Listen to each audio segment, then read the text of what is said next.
Halo semua, gimana kabar kalian hari ini? Semoga kalian selalu diberikan kesehatan yang tidak terbatas dan senantiasa selalu dianugerahkan rezeki yang sangat melimpah. Pada kesempatan kali ini, saya mau membahas sebuah kisah yang dialami oleh seorang wanita yang berparas sangat cantik, dan dia adalah seorang pelayan di rumah makan Padang di Kabupaten Pekalongan. Wanita itu ditemukan sudah dalam keadaan yang mengapung di sebuah sungai di Kabupaten Pemalang. Dia memakai pakaian lengkap seragam pramuka, dan tubuhnya sudah berubah warna hingga membengkak akibat proses pembusukan. Dalam kesempatan ini, saya akan menceritakan kisah tersebut secara keseluruhan dan akan memberikan beberapa fakta atas apa yang sebenarnya telah terjadi. Semoga kisah ini bisa menjadi pelajaran yang teramat penting untuk kita semua, sebab di dalamnya tersirat banyak makna yang bisa kita ambil hikmahnya. Sebelum saya akan masuk ke dalam cerita inti dari kisah ini, saya terlebih dahulu mau menceritakan latar belakang kehidupan dari korban. Wanita kelahiran tahun 2004 tersebut diketahui tinggal di desa Bulak Pelem di Kecamatan Seragi di Kabupaten Pekalongan di Provinsi Jawa Tengah. Dia bernama lengkap Rika Indriani yang berusia sekitar 20 tahun sebelum kejadian itu menimpanya. Rika adalah anak kelima dari pasangan Bapak Danusri dan Ibu Wargoni. Dia sudah lulus sekolah di SMK Negeri 1 Pekalongan sejak tahun 2021 yang lalu. Kehidupan dari Rika Indriani sebenarnya hampir sama dengan gadis seusianya. Namun yang membedakan bahwa Rika memiliki etos kerja yang baik, dan dia lebih memilih bekerja dimanapun asal tidak menjadi beban untuk kedua orang tuanya. Menurut keterangan dari pihak keluarga, Rika dikenal sebagai seorang remaja yang tidak pernah keluyuran malam. Rika juga selalu beribadah tepat waktu dan terkadang sehabis maghrib dia suka mengaji di dalam kamarnya. Sejak beberapa bulan yang lalu, Rika sudah bekerja sebagai seorang pelayan rumah makan Padang yang berjarak tidak jauh dari rumahnya. Pekerjaan itu dia ambil karena tidak ada lagi cakupan lapangan kerja di Kabupaten Pekalongan. Meskipun di mata beberapa teman-temannya, bekerja sebagai seorang pelayan rumah makan dinilai memiliki konotasi yang cukup rendah. Namun pendirian yang kuat dari Rika untuk membantu ekonomi keluarganya selalu menjadi prinsip hidup yang utama. Menurut keterangan yang disampaikan kakak ketiganya, Rika juga bukan tipikal seorang remaja yang suka jalan dengan lawan jenis. Meskipun kehidupan percintaan dari adiknya sangat tertutup dan tidak pernah sama sekali bercerita tentang lawan jenis. Namun Rika tidak pernah membawa pria untuk mampir berkunjung ke rumah orang tuanya. Kakaknya melanjutkan bahwa Rika tipikal orang yang sedikit pemalu untuk sekedar memulai perbincangan, hingga karena hal itu membuatnya tidak memiliki pasangan seperti teman-teman seusianya. Hingga sebuah hari yang menyedihkan itu kemudian datang saat pihak keluarga menyatakan bahwa Rika Indriani menghilang dan tidak pernah kembali pulang sekitar 2 hari yang lalu. Menurut keterangan dari Rusmiati, adiknya itu terakhir kali berpamitan untuk pergi bekerja ke rumah makan. Dia sempat mencium tangan ibunya dan berangkat sekitar jam 10 pagi. Rusmiati bercerita bahwa ibunya tidak memiliki firasat apapun dengan putrinya, karena memang itu sudah menjadi rutinitas Rika Indriani setiap pagi untuk berangkat kerja. Namun kekhawatiran itu muncul saat waktu sudah menunjukkan jam 9 malam dan adiknya belum juga kunjung pulang ke rumah. Biasanya Rika pulang sekitar jam 8 atau jam 9 malam. Tapi ini tidak pulang dan saya hubungi pun tidak diangkat olehnya. Begitu menurut penuturan Rusmiati yang adalah kakak ketiga dari Rika. Pihak keluarga yang merasa ada kejanggalan yang terjadi dengan Rika. Beberapa menit berikutnya mendatangi rumah makan Padang tempatnya bekerja. Di sana mereka menemui bos dari anaknya dan selanjutnya menanyakan tentang keberadaan dari Rika Indriani. Namun ternyata putrinya sudah tidak berada di sana. Diketahui bahwa Rika sudah pulang sekitar jam 8:30 yang lalu.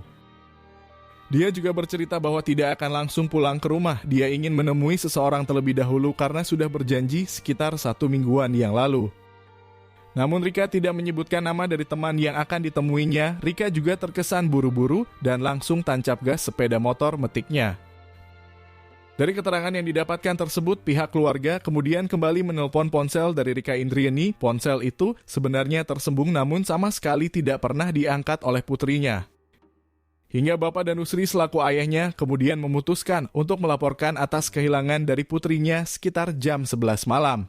Kantor polisi di Kabupaten Pekalongan itu kemudian menerima laporan dari pihak keluarga Rika Indriani. Mereka selanjutnya berjanji akan mencari putrinya dan meminta petugas di daerah untuk ikut membantu menemukan gadis tersebut. Hingga keesokan harinya, keberadaan dari Rika sama sekali tidak terendus, pihak keluarga juga tidak patah semangat mereka mencari ke beberapa teman terdekat dari putrinya. Namun Rika tetap tidak berhasil ditemukan, wanita berusia 20 tahun itu menghilang seperti ditelan oleh bumi dan seisinya. Pihak keluarga juga sempat kembali menelpon ponsel dari Rika, namun kali ini nomornya sudah tidak aktif dan itu menambah kecemasan yang sangat luar biasa di benak mereka. Hingga di hari berikutnya, Bapak Danusri mendapat panggilan langsung dari Polsek Pekalongan dan petugas tersebut mengabarinya atas penemuan seorang wanita di sebuah aliran sungai di Kabupaten Pemalang.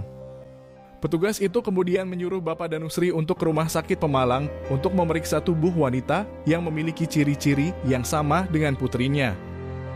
Dalam perjalanan dari Pekalongan ke Pemalang, perasaan dari Bapak Danusri sangat campur aduk dan tidak karuan. Dia khawatir bahwa tubuh yang ditemukan itu adalah anaknya, dan mungkin dia beserta keluarga sangat tidak siap dengan kenyataan tersebut.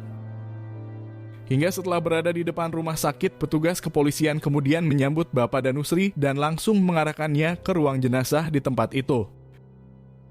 Bapak Danusri bersama dengan Yusmiati kemudian melangkah dengan langkah yang getir, hingga setelah sampai di dalam ruangan tersebut, Bapak Danusri kemudian membuka selimutnya. Dan Bapak Danusri seketika langsung lemas tidak berdaya. Wajahnya berubah merona memerah hingga tangisnya kemudian pecah di sana. Tangisan itu juga disusul oleh Rusmiyati dan keduanya berada pada puncak kesedihan secara bersamaan. Meskipun tubuh dari wanita itu sudah sangat tidak sempurna karena terjadi pembusukan hingga membengkak di bagian wajahnya, namun Bapak Danusri meyakini bahwa tubuh itu milik dari Rika Indriani anaknya. Menurut keterangan dari tenaga medis yang menangani tubuh tersebut, mereka menemukan beberapa luka yang terdapat di tubuh dari Rika Indriani, dan itu diduga diakibatkan oleh serangan benda tumpul di bagian kepalanya. Mereka juga menemukan bekas jeratan di bagian lehernya dan bisa dipastikan bahwa sebelum Rika Indriani dihabisi dia terlebih dahulu dilakukan kekerasan fisik oleh pelaku. Pihak kepolisian yang mendapat fakta forensik tersebut kemudian mulai melakukan penyelidikan untuk mencari apa yang sebenarnya sudah terjadi. Hingga setelah tubuh dari Rika Indriani dikebumikan, petugas kemudian mulai agresif meminta keterangan dari beberapa pihak yang terkait dengan korban. Interogasi itu dimulai dari pihak keluarga hingga beberapa rekan kerja dari Rika di rumah makan nasi Padang. Dan setelah berhasil mendapat keterangan tersebut, sekitar 2 minggu kemudian pihak kepolisian akhirnya bisa mendapatkan seorang pria yang menjadi terduga pelaku. Pria itu didapatkan dari keterangan rekan kerja Rika Indriani. Saat itu mereka bersaksi bahwa Rika sempat bercerita bahwa dia sedang dekat dengan seorang pria di media sosial. Hubungan mereka sudah sangat akrab dan terjalin cukup mesra. Namun Rika belum pernah bertemu dengan pria itu di dunia nyata. Dan mereka hanya berpacaran di dalam dunia yang penuh dengan khayalan. Pihak kepolisian kemudian mengaitkan itu dengan terakhir kali kepergian dari Rika. Mereka menduga bahwa pada malam itu Rika memiliki janji untuk bertemu dengan seorang pria. Dan pria itu adalah orang yang sama yang dikenalnya di media sosial tersebut. Hingga pada tanggal 22 Agustus di tahun 2023, pria yang dicurigai menjadi dalang atas kejadian dari Rika Indriani akhirnya berhasil diamankan oleh Satuan Polisi di Kabupaten Pemalang. Pria itu sama sekali tidak melakukan perlawanan dan langsung mengakui atas tindakan yang dia lakukan terhadap Rika Indriani. Dalam keterangan pelaku di kantor kepolisian, dia mengungkapkan bahwa dirinya merasa sakit hati dengan ucapan dari korban. Dia merasa dihina karena telah dikatai jelek dan tidak pantas untuk berdampingan dengannya. Kata-kata itu yang membuatnya merasa sangat emosional dan keputusan untuk melakukan eksekusi tersebut dilakukan secara spontanitas. Pria yang berusia sekitar 26 tahun tersebut tinggal di daerah Pemalang, tepatnya di desa Sidorejo di Kecamatan Comal di Provinsi Jawa Tengah. Pria itu bekerja sebagai buruh pabrik dan dia bernama lengkap Akrom Mujaki. Akrom dikenal di kalangan teman-temannya memiliki hobi berselencar di media sosial. Dia sering merayu banyak wanita dan sering mengajaknya untuk bertemu. Hal itu juga dilakukan oleh Akrom terhadap Rika Indriani saat itu dia memulai mengirimkan pesan kepadanya di awal bulan Agustus. Akrom juga menggunakan akun media sosial dengan tidak menampakkan wajah aslinya. Dia memakai foto pria lain yang lebih keren dan berwajah tampan. Menurut kesaksian Akrom di hadapan petugas kepolisian, hal itu ditujukan untuk memberi kesan pertama kepada para wanita yang dikirimi pesan olehnya. Akrom mengaku bahwa jika dia memakai foto dengan wajahnya sendiri, para wanita sama sekali tidak akan menggubrisnya apalagi membalas pesan yang dikirimkannya. Saat itu Akrom mengajak Rika untuk berkenalan dan Rika Andriani juga membalas dengan hangat hingga mereka langsung akrab dalam percakapan tersebut. Hingga perkenalan di media sosial itu membuat keduanya semakin dekat dan sering berkomunikasi setiap saat. Rika yang hanya melihat sekilas foto di profil media sosial Akrom merasa sangat tertarik karena wajah yang tampan bisa seketika mengubah perasaan seorang wanita menjadi sangat nyaman. Keduanya juga sering teleponan setiap malam, namun ketika Rika meminta untuk Akrom menampakkan wajahnya di telepon, Akrom selalu memiliki alasan untuk menghindarinya. Hingga hubungan itu kemudian berjalan hampir 2 minggu, Rika selanjutnya berinisiatif untuk mengajak Akrom bertemu. Karena tempat tinggal dari mereka berjarak lumayan jauh, beberapa kali ajakan dari Rika sempat ditolak oleh Akrom. Dan akhirnya Rika Andriani memberi sebuah solusi bahwa dia akan bertemu di dekat dari rumah dari Akrom. Pria itu kemudian menyetujuinya dan mereka akan bertemu setelah Rika pulang bekerja. Saat itu Rika sudah membawa pakaian ganti dari rumah dan dia memang sudah merencanakan dari tempat kerjanya langsung menemui pujaan hatinya tersebut. Rika kemudian berangkat sekitar jam 9 malam, dia mengendarai sepeda motor dan menuju ke sebuah wilayah di Kecamatan Comal di Kabupaten Pemalang. Akrom yang memang sudah menunggu Rika di pinggir jalan, hingga setelah dia datang Akrom langsung menyambutnya dengan penuh kehangatan. Saat itu Akrom langsung mengajak Rika ke sebuah tempat dan dia berboncengan dengan motor milik dari Rika Indriani. Menurut pengakuan dari Akrom, Rika sebenarnya banyak bertanya saat diboncengi olehnya. Akrom berpikir bahwa gadis itu sebenarnya merasa curiga dan ketakutan saat dibawa pergi olehnya. Namun saat itu Akrom berhasil meyakinkan Rika dan mereka pergi ke sebuah bendungan sungai di desa Ulu Jami. Setelah berada di pinggiran sungai yang lumayan sepi, mereka kemudian saling mengobrol di atas motor dan Rika sempat memaksa Akrom untuk membuka maskernya. Karena dari awal bertemu sampai sekarang Akrom seperti menyembunyikan wajahnya. Pada posisi seperti itu, Akrom merasa sangat cemas akan jati dirinya yang akan terbongkar dan kebohongan soal foto di akun media sosialnya akan terungkap. Namun karena Rika terus memaksanya, Akrom kemudian membuka masker itu dan menunjukkan wajah aslinya yang jauh berbeda.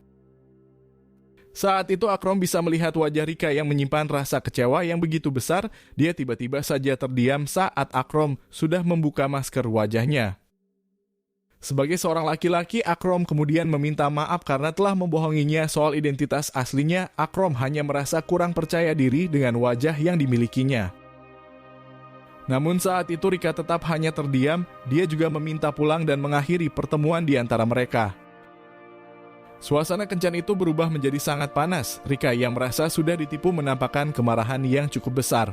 Hingga Akrom kemudian mencoba untuk merayunya, akan tetapi Rika yang sudah emosi selanjutnya mengeluarkan kata yang cukup merendahkan harga diri dari Akrom.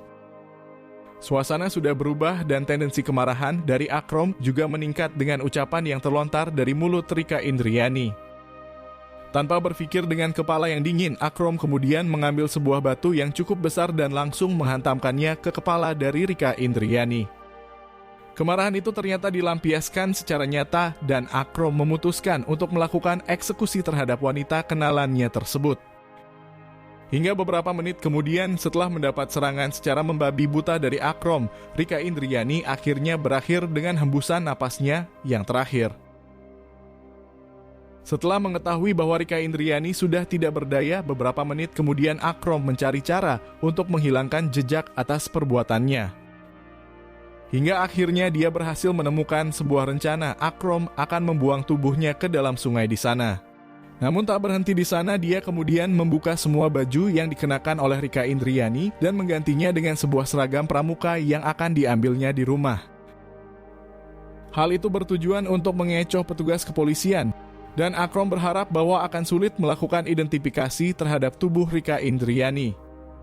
Sekitar setengah jam kemudian, Akrom sudah menggantikan Rika dengan seragam pramuka dan bersiap untuk membuangnya ke sungai. Hingga dia akhirnya menemukan sebuah aliran sungai di area tambak ikan yang dipikirnya akan aman menaruhnya di sana. Akrom kemudian mencari pemberat untuk tubuh dari Rika. Dia berharap bahwa tubuhnya tidak akan mudah terapung jika diberikan pemberat yang cukup banyak. Hingga setelah selesai melakukan itu semua, Akrom kemudian melarikan diri dengan sepeda motor milik dari Rika. Dia berencana akan menjualnya dan pergi ke daerah yang jauh dari Kabupaten Pemalang. Namun ternyata rencana itu berhasil digagalkan karena tubuh dari Rika muncul ke permukaan dan ditemukan oleh warga di desa tersebut. Akrom Mujaki akhirnya berhasil ditangkap oleh pihak kepolisian dan dia harus menjalani proses pengadilan untuk mempertanggungjawabkan semua perbuatan yang sudah dia lakukan. Akrom kemudian divonis kurungan penjara selama 15 tahun lamanya, sebuah hukuman yang sangat ringan dan sepertinya penegak hukum memang harus merevisinya dengan cukup teliti. Semoga atas kejadian ini kita bisa mengambil banyak pelajaran yang terkandung di dalamnya. Sebuah realita tentang perkenalan di sebuah media sosial dan satu wanita menjadi korban penipuan di sana. Jangan pernah percaya dengan seseorang di media sosial karena kita tidak pernah tahu dengan perilaku dan watak aslinya. Minimal jika kita akan bertemu dengan orang yang asing, sebaiknya dilakukan di siang hari dan harus ada teman yang mendampingi kita saat bertemu. Demikianlah cerita yang saya sampaikan ini. Tulis pendapat kamu mengenai ini semua di kolom komentar di bawah ini.